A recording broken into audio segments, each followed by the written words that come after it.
So starting a business can be exciting. It can be terrifying. It could be a mix of emotions. And because of this, sometimes we jump into things before really getting all of the information that we need and or structuring it correctly where we are doing things in alignment correctly. So therefore, I want to talk to you guys about something that a lot of entrepreneurs kind of make a mistake in when they first start a business.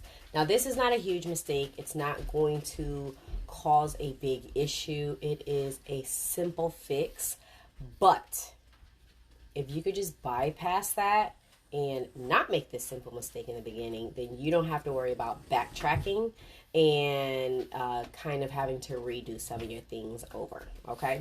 So that basically is when starting a business, everyone first runs into creating your name, getting a logo, and then creating your LLC and getting your EIN.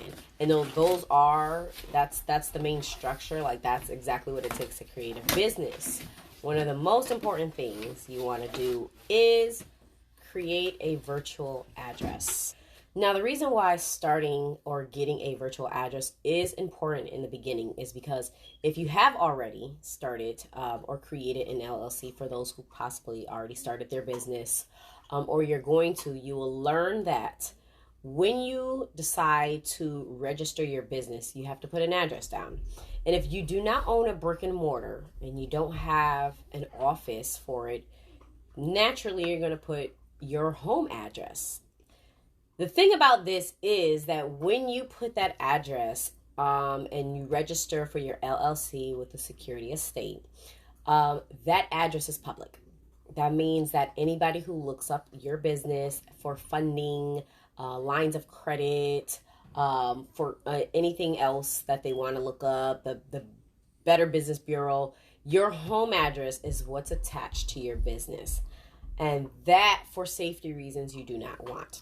And that's why it's important to get a virtual address in the beginning. So before applying for your LLC and EIN, you want to get a virtual address.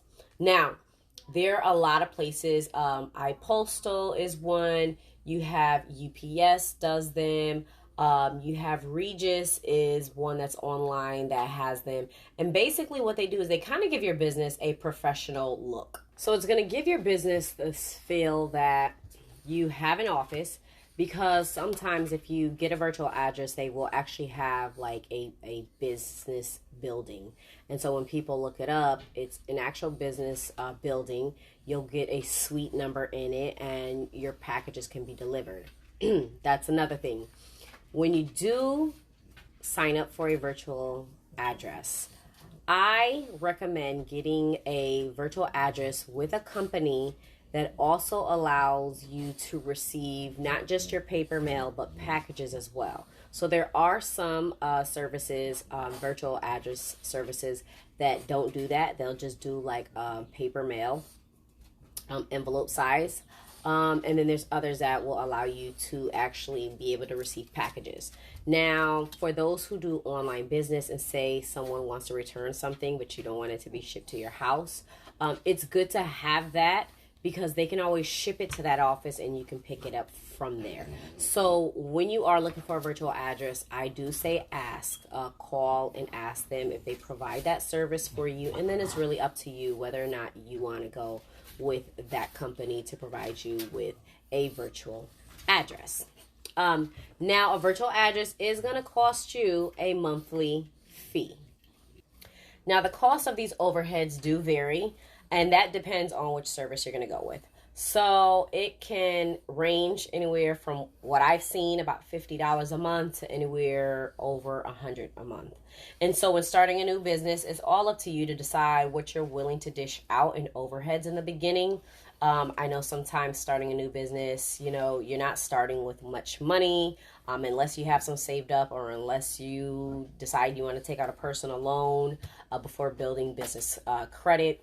So you do want to just take that into consideration, that some of them can be a little bit more pricier. However, like I said, it really does help you in the long run, because when you do later on, once your business is established and you're building business credit and you want to go for lines of credit and you want to go for loans, they want to see that the address is uniform throughout. They don't want to see that you started your LLC and it was your home business, and then you got a bank and you put in another business, but that your mail's being sent to another address. So they that honestly will give red flags to lenders for that. And so that's why it's important to start off in the beginning, so that you do not have to end up changing that, to make sure that everything is unison. Now, for those of you who have already started your LLC or your business, and you created your LLC and you put it under your home address, do not worry. It is, like I said, a simple fix, okay? You are going to go back to the Secretary of State online, and what you're going to do is you're going to file for and it's quick. You're going to put in a edit business address. You can do it all online, okay? So once you go to the Secretary of State in your state, you're going to do that online. You're going to edit the address. You're going to put in your new address, your virtual address that you now pay for, now that you have, and that is designated to your business. You're going to update them. Now, the change will show on a thing, but it might take maybe a few weeks for it to get into the system to actually project out for when people look you up. So just hold off on trying to do anything as for like loan or credit card wise until that goes through. You can put it on your websites and things like that. Now, if you already did it and then you got your EIN, that you are going to have to go to the IRS, and you're going to have to fill out a form for that. And just so I make sure I'm giving you everything right, the form is form 8822-B, okay? Now, this same scenario goes with if you created a bank account and anything else with your address. You're going to want to switch everything over. You want everything to be under that one address. And again, it is best that you get a virtual address if you do not have an office, a physical office, or a brick and mortar for this, just so that everything looks professional, everything's under, one address, and so banks aren't sitting here looking at you like, why do you have so many different addresses? Anyways, I hope that helps. Again, this is a question I get asked all the time, because again, sometimes we kind of just jump in and we're like, this should be the first thing. And though the LLC is the main thing to get your business actually legalized, you need a address. And if you do not have a physical address, you do not want to use your home address. So the virtual address is the best way to go. Not a P.O. box. Not a P.O. box. Let me just mention that. Do not put a P.O. box. They do not take those. Banks do not accept those. Loans do not accept those. Credit cards will not accept that address. So you want a virtual address, because again, it gives you like either a suite number or an office number, and it makes it look like it is literally a legit business with its own office. So that's what you want to do instead. Okay, so I hope this helps. If you like what you just watched and you learned something new, like and subscribe if you have not already, okay? Again, my name is Jillian Nadine. I am the CEO and owner of Aspire Fashion Scrubs. I am also the coach and mentor of Scrub In Academy, where I teach other healthcare professionals to start and scale their scrub business. So if you are interested, watch more of my videos and learn how you can start your scrub business and create another stream of income where you can be in charge of your life and your schedule, and you don't have to work 40, 80 hours for somebody else. Stay tuned for more videos. I am going to come back with many, many more tips to help you guys through this journey that you guys are embarking on. So I just wanted to give you an example. This is iPoster. Again, you'll go scroll through. You'll see that they will show you different plans. You can view the plans. Here they show you green plan, blue plan, silver plan, and as you can see, it just increases in how much mail they'll get for you and how much it will cost monthly for these plans. So again, do your research. There are many more. Also, so again, Regis is another one that I mentioned earlier. Again, these are just some examples. I just wanted to show you guys really quick.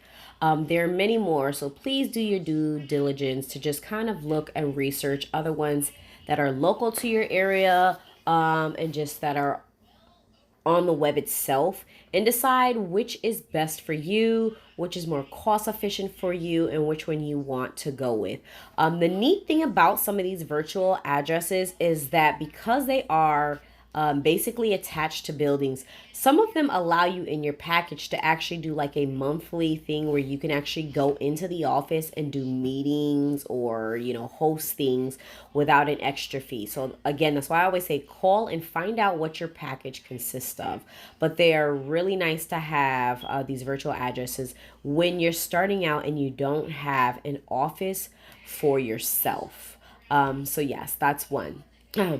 Now, for those who did start your LLC or your business and you put your home address and of course you're trying to change it up, the IRS, like I was saying, you do need to change that as well. This is the form 8822, that you will have to revise with the IRS so that they can update your address with them, so that when it comes to taxes and everything will be updated during that time. So again, this is how the form looks, okay? You will have to mail this back. This isn't one you can do online. I do believe you can call them, but if you know the IRS, you know it's really hard to get to anybody.